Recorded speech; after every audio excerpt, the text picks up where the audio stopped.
Hey, it is time for a shave of some tiny things. A tiny little soap stick of Arko and a tiny little brush, the Semogue 1430. The blade is this Wizamet Spr Iridium Xtr Stnlss, and we've got about 7 shaves on it so far. In general, it's been a very good blade in all the razors that I've put it through. This is the 1936 Aristocrat. This is the American version. This is the first twist open razor, at least the first model. There was a 1934 that came out a couple of years before, and it's distinguishable by a thinner head. This head is a little thicker. I think it bends the blade a little bit more, and I find the shave a lot more comfortable with this one. Just a beautiful piece, and it shaves well and comfortably. I'm going to get this little 1438 boar brush back in the water. It's already been soaking for several minutes, so I'm sure we're going to be good. He has the distinction among all my Semogues. He has the extra grade bristles, which is their lowest grade, and it means they have the most backbone. Now the tips are comfortable, they're not scratchy at all, and so in a way these bristles, these extra grade, are better than, you know, the Omega, you know, that sort of thing. Those tend to be a little prickly to me. Now, boars are different animals, pun intended, after about 200 uses. They are just different brushes, and so you can't judge a boar by its early days. At least you shouldn't. It's until you know how it's going to behave. Now, some may not change too much if they start out super soft and don't have very much backbone. But the ones that do have some backbone, those tips are going to split and get softer. And so it's going to be a different brush altogether. And many would say it's worth the wait. I think it's very interesting to watch them grow. And that's why I've got this, what I call a Boar-a-thon going. I have 9 or so boar brushes, and they're all at 23 uses now. This one, it was 22 uses, and so this use is going to bring him up to all the other ones. Everybody's at 23 uses, and so it's neat to watch them all grow in however they're going to grow. This is a stick of Arko, or at least half of one. I've got an experiment. I've got a video I'm putting together every day, or every couple of days I'm recording a little bit. I shredded up the other parts of the stick, and I put some cheap aftershave in there in the tub. I let it soak. I let the alcohol evaporate. I'm pushing it down and getting it to combine. It's working really well. So this is kind of a leftover from that. And watching it, I was thinking, well, you know what? I don't usually shave with a shave stick. And so let's bring that to the channel. Let's bring that to you guys. I have shaved with the Toja, LA_Toja. Shave stick, wonderful scent on that one, as well as performance. And I have shaved with the Arko shave stick. Not too many times with the Arko, maybe 4 times with the Toja. And so I'm not an expert, but I've done pretty well most times that I've done it. So we'll see what today has in store for us. Let me get my face wet. Nope, before I get my hands wet, let me handle this paper-ish envelope and load the blade into the razor. Now, some people say that this is a pole silver blade, and it's just, and there's good reason for them to say that, because it looks exactly like a pole silver. It has the same words, and it doesn't say pole silver, but neither do pole silvers. And so, so Wizamet may be a related company. Now, whether it's actually a pole silver or not, I am liking it so far. In general, a couple of my razors it didn't do well with, but it still did okay. All right, now let's get my face wet. So this will be a face lather. I've done a few of those lately and griped about it the whole time, right? It's just not my thing. But most of those face lathers have been with Prix de Provence, and that's been a vegan, super hard soap that apparently is just taking needing a lot more load time than I've been giving it. So I'm trying to learn that lesson. And let's go now with the soap stick. How you use these is very simple. Obviously, you're going to have trouble if you just take the brush and try to load it on a stick. Sticks are meant for travel because you don't have to have the big cup with soap in it. You can just wrap it up in something, stick it in a Ziploc bag, and off you go. And then it's for face latherers, basically. You're not going to bowl lather with a stick because you're rubbing the stick on your face. I've also heard some people who like the Williams mug soap.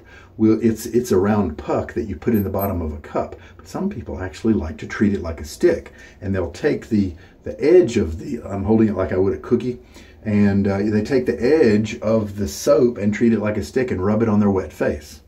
So here we go, shave stick. Wet face first. In this case, very wet, so let's add a little bit more. Then you wet the soap too. I'm going to wet a few more times. Now, when I use this, I can get irritation just from the soap application because there's a bit of drag with the soap. And so what I learned is most comfortable for me is to either go with the grain or go just slightly cross grain, but don't go against the grain. Just don't willy-nilly start rubbing it everywhere. Now, maybe your hairs are fine with that. Give it a shot, see what happens. But for me, I do need to pay attention with the direction that I rub the stick. So I'm going to start with the grain here.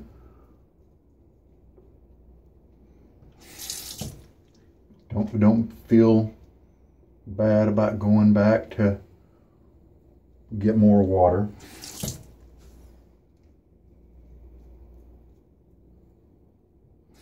Keep it nice and wet so it doesn't pull on you. You're not going to see a ton of, visible soap on your face when you do this. And you can do it too much, which means you just have some soap to deal with.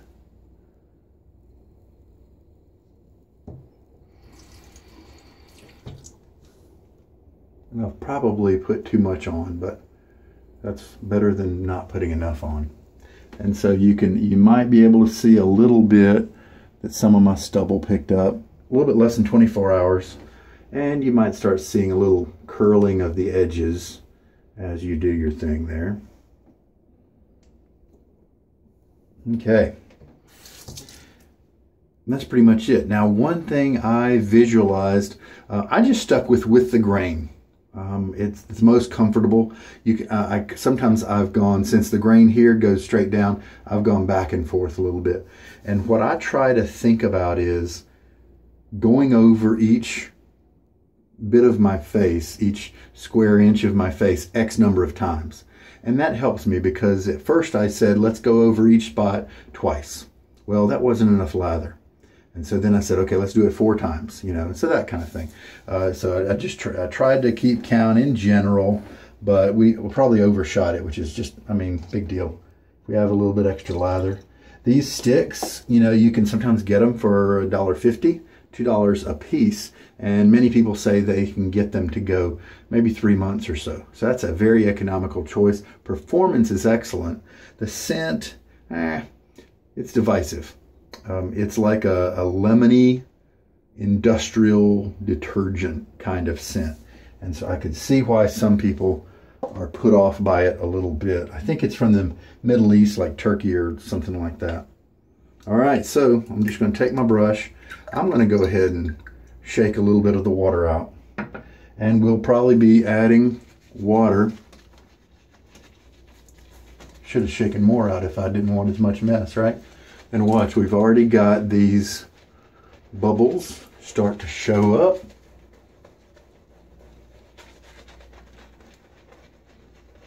Yeah, I left too much water in the brush. That's okay.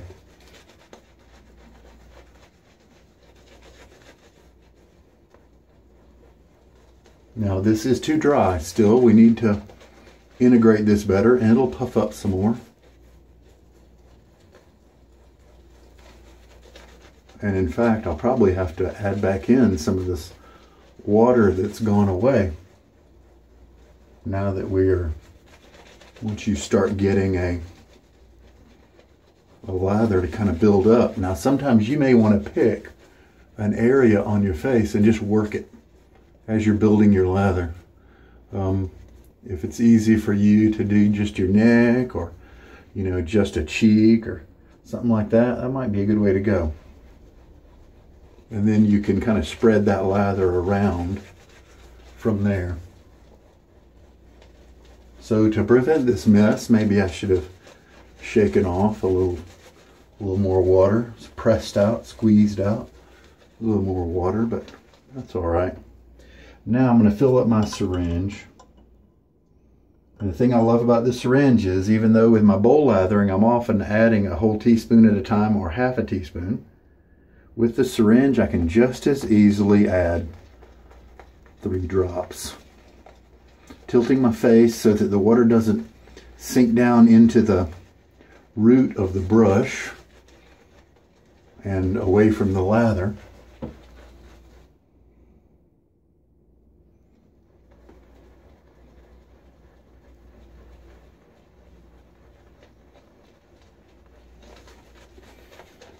So with a stick here, you don't have to use a soap bowl, lather bowl, anything like that. Again, add a few drops. If you add it too fast, then you'll get what I got at the very beginning, water flying everywhere. If you add it slow enough, it combines and creates the lather. And you can see the lather starting to look nice and kind of like a normal, good lather. You can do a little bit of a press in a little bit, do a bit of roundness to create a cavity there to hold a few drops if you want. And it's very slick. I've almost heard nobody complain about Arko's performance. People may gripe about the scent, but nobody gripes about the performance. It's a terrific soap. You can also just take the tips and dip them into your sink of water if you like to have a sink of water handy, or a bowl of water. Now see, that's good lather right there. Pick that up. That's nice, rich lather. Slick. I can feel it on my face. And I've always said, even though I am a bowl latherer for sure, one of the best things about face lathering is how your face can feel the brush. It can feel the lather. So you can tell when, once you've done it enough, you can really start to get a good sense for when the lather has reached its peak. How creamy it gets, how slick it feels on your face, that sort of thing. See how thick it just keeps going. This brush handle is slippery, it's small. With the shorter handle, it does lend itself more toward face lathering, so it works out that this is a good brush to use today.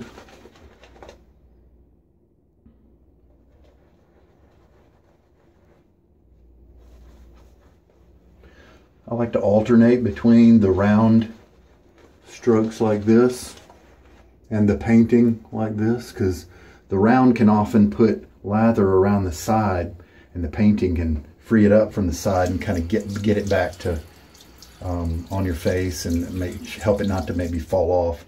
Rinse the handle off a little bit, help with my grip.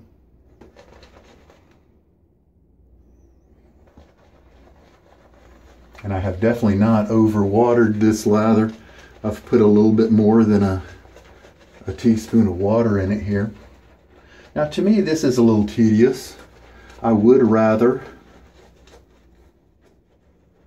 be adding water in larger amounts to a bowl. But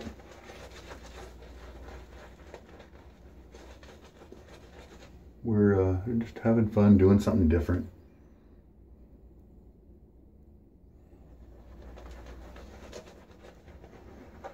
See, I learned today not to have quite so much water. I mean, I knew that the lather, the soap, was going to take that much water, and that's why I left it in the brush.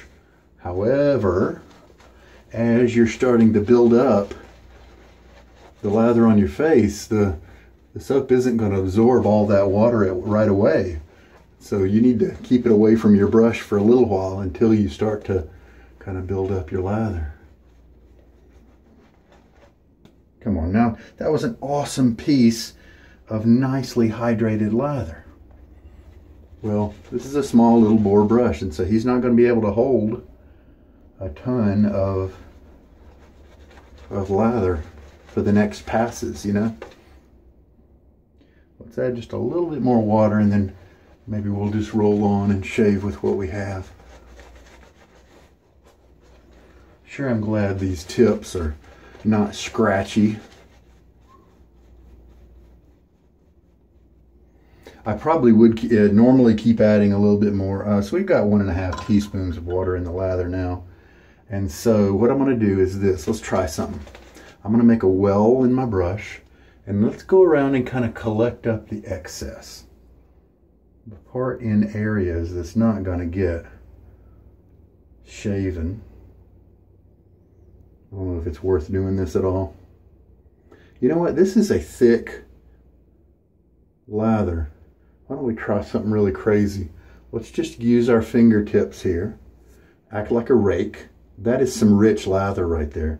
And let's keep that lather for the future passes, because I am confident that if I now kind of take my other hand and just redistribute what's on the face around. There we go. It's going to be fun. Still got good stuff on my digits.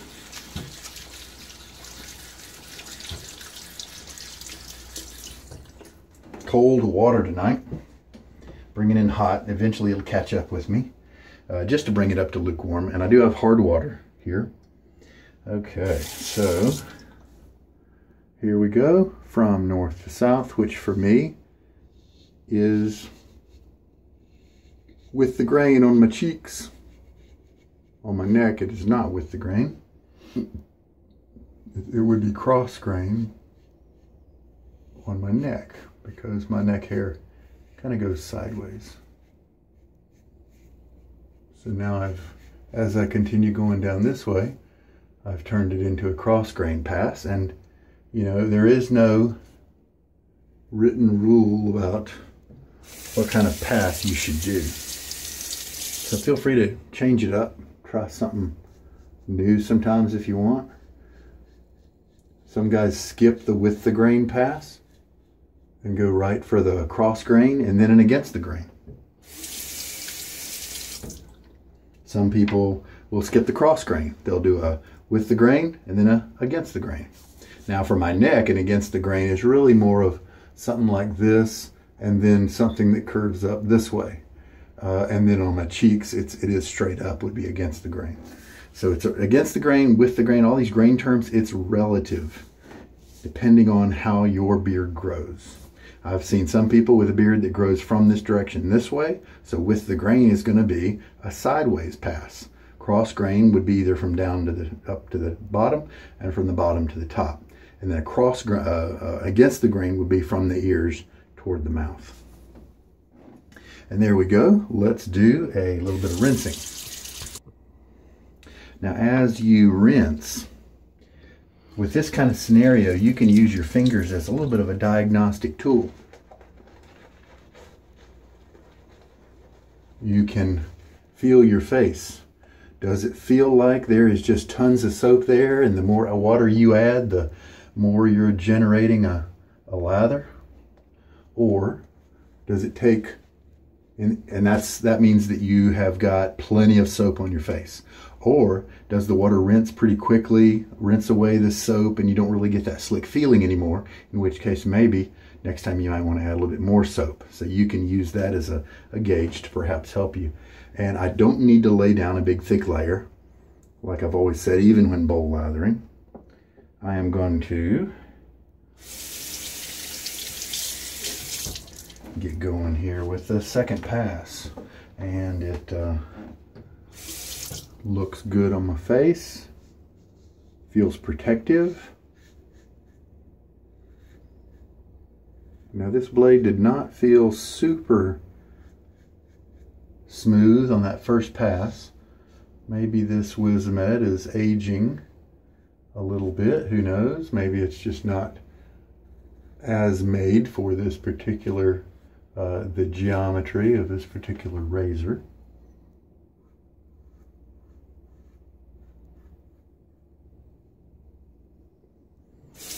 But right now it's feeling very nice and comfortable now that we've removed a lot of the stubble. Just they hit on a really nice design with this open comb razor. Kind of feel the soap on your face. I do have a little bit of tenderness over here. It's possible I kind of had a little technique lapse right there on that first pass. And yeah, there's that kind of lemony, detergenty smell going on, you know. But in a way, I kind of associated it with a certain kind of barbershop, you know, and I can get behind that. It will reduce over time. If you just sit your stick out, unwrap it, it comes in this, you know, foil kind of stuff. You can unwrap it and it will start to lose some of that potency and be a little bit more enjoyable. Okay, so let's rinse.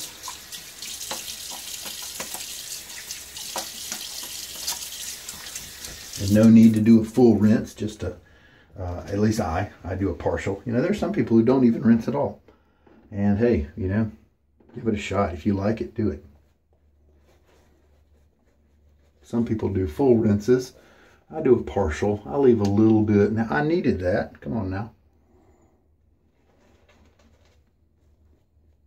So as you can see, there's not a lot of soap left over. I mean, this is a small brush. It's also a boar brush. One of the things that happens with a boar brush as you work it, it's a young boar, just 22 uses. When they get older, one of the processes of, as they get older, one of the processes of breaking in is that they will start to splay more. They'll open up more. Some of the firmer ones may not open up as much, but as the tips split, they'll be able to hold more lather. And so this kind of this shave might be totally different next, you know, with a more mature 1438. This same razor, just one that was more broken in. But I'm proud to say that it's a soft brush. I think I had to work it quite a bit in the beginning. I might prefer to maybe try this soap with a brush that was a little softer next time, since there's going to be so much face work. I couldn't imagine doing all that face work with a scratchy brush, man. My skin would not like me for that. All right, now I like to just do another cross grain. And that's just the way my skin likes it. If you want to go for the against the grain, you do it. I mean, there's nothing wrong with that at all. Unless you happen to have skin like mine that might get a little bothered. Remembering to keep a very light hold on the razor. And you can see how the razor, you might have been able to see there, the razor skip a little bit. Well, that happens when you have kind of a wet or not very much lather. And that's just sometimes what you get when you're face lathering. I didn't really feel like getting the stick. I could have gotten the stick out, done just a little bit on my face and started up a lather again. I didn't feel like that much work. All right, I think it went well. Now, right, I kind of, let's scrape up a little bit of lather off of the, let's put it right there.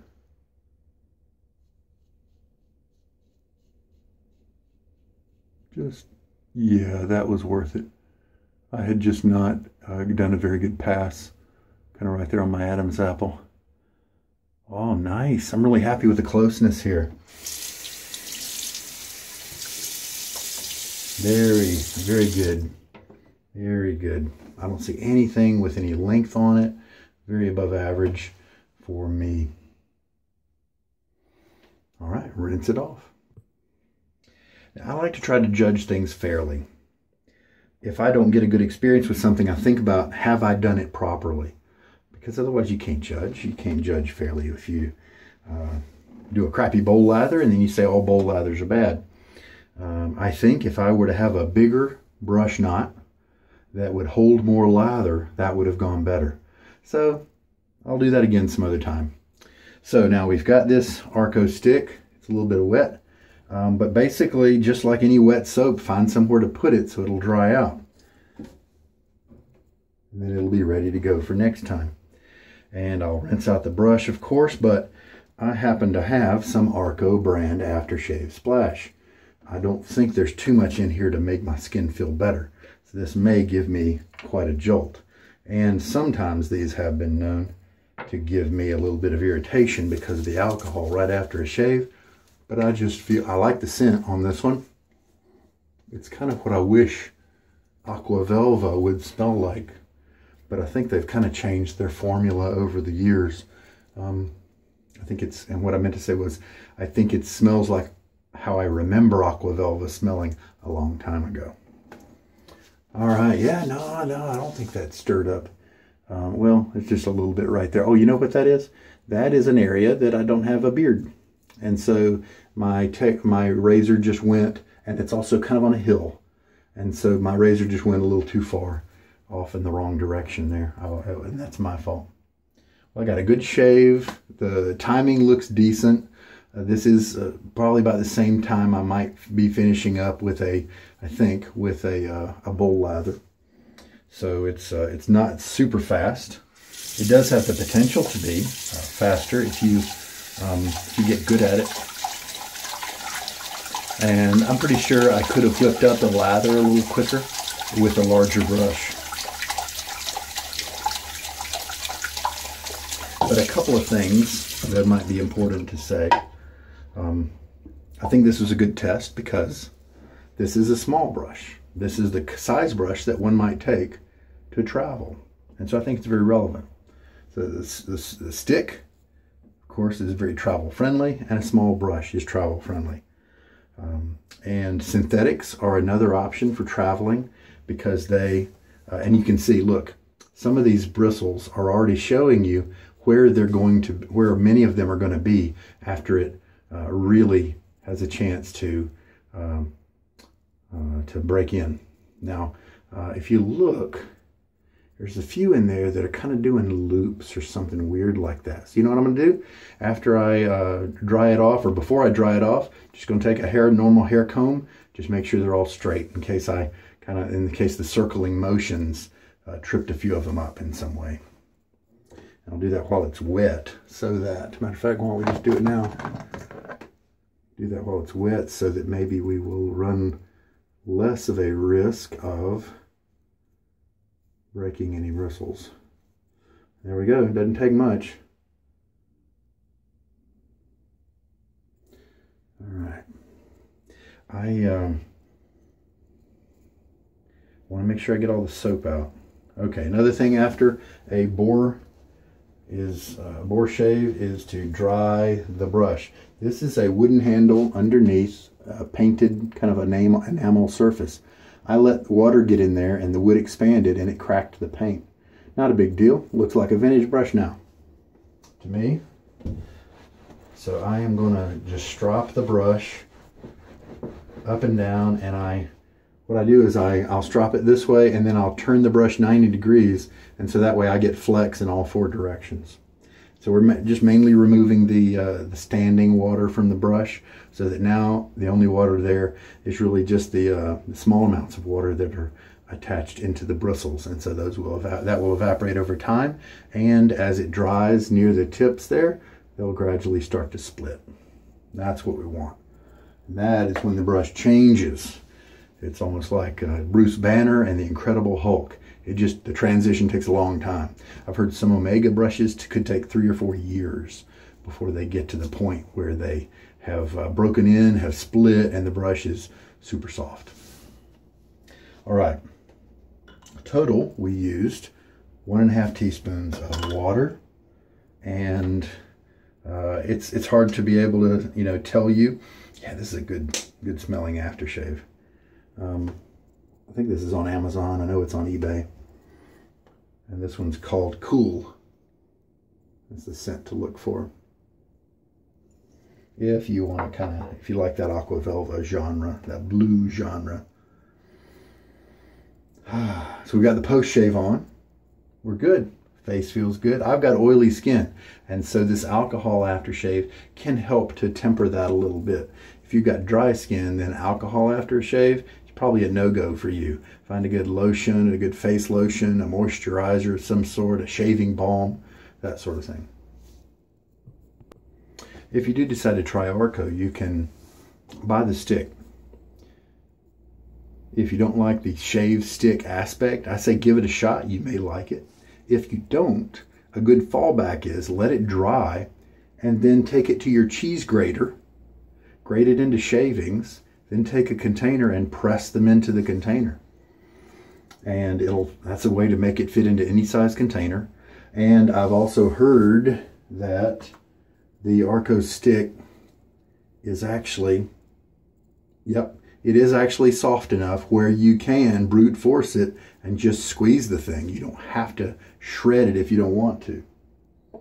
You just give it some good firm pressure and it will just push it down into a cup or a mug or something like that. Then you can just load it like a normal soap and get those nice performance benefits. Hey, if you find the alcohol splash a little bit intense for you, maybe your skin reacts just a little bit, a couple things you can do. You can take that splash, mix it with maybe some witch hazel or aloe type toner, and, you know, half and half, or whatever ratio you trial and error, and just sprinkle that on. You get the nice scent from the alcohol splash, but then the aloe and stuff acts as a healing and skin food kind of thing. Witch hazel to help your face and skin. So that you can definitely blend. You can also, before you put on your alcohol splash or after, you can just try it both ways. Use both. Use the alcohol splash for the scent burst, and then maybe have what would be practical would be an unscented balm or a facial moisturizer. Put that on first and then throw on the alcohol, so your skin is kind of prepared by the moisturizer first, sealed up, if you will, conditioned and hydrated, and then the alcohol comes in and isn't quite as harsh on your skin as because it's been tempered by the lotion or balm or whatever. Well, there we go. I think it was a pretty reasonable shave, and I think I was able to pass on, show you the general idea behind a shaving soap stick type of shave. All the principal elements were there, and you can try to maybe conserve a little bit of the lather for that third pass if you want, and a bigger brush might help you to do that really easy. So there we go. That's a shaving soap stick. Definitely requires a lot more arm muscles as you're working that brush in the first pass. So it's a different experience. Take your pick. All right, the razor, I enjoyed that. It wasn't a super match with the blade, with the Wizamet and the 1936 Aristocrat. This is a US Aristocrat. Recently I used the UK Aristocrat that was also open comb. That's a number 15, and that's a beautiful razor, and they had great plating back then with the rhodium or whatever, and other things that they used, other metals, and it's a terrific piece as well. Probably shaves a little better than this one, but I mean, it's pretty remarkable that they came out with a 34, and then the next iteration was something that would stand the test of time, and that's a wonderfully comfortable razor. I think it just hits on the right spots. It's comfortable, but close cutting. It's a balancing act right there, and I think it does it well. It must hold the blade nice and securely so that it feels consistent and reliable and smooth cutting to you as you're using it. Still smell that aftershave, and that's nice. I like it. So all in all, a good shave, and glad that I can bring you the soap stick. I may sit this little soap nub on my desk and get around to picking a larger brush to use next time, and we'll see how different the experience might be. There we go. Well, hey, I learned something, and I hope that I was able to help you out in some way. You take care. This is Sugar Daddy Shaves. Good night.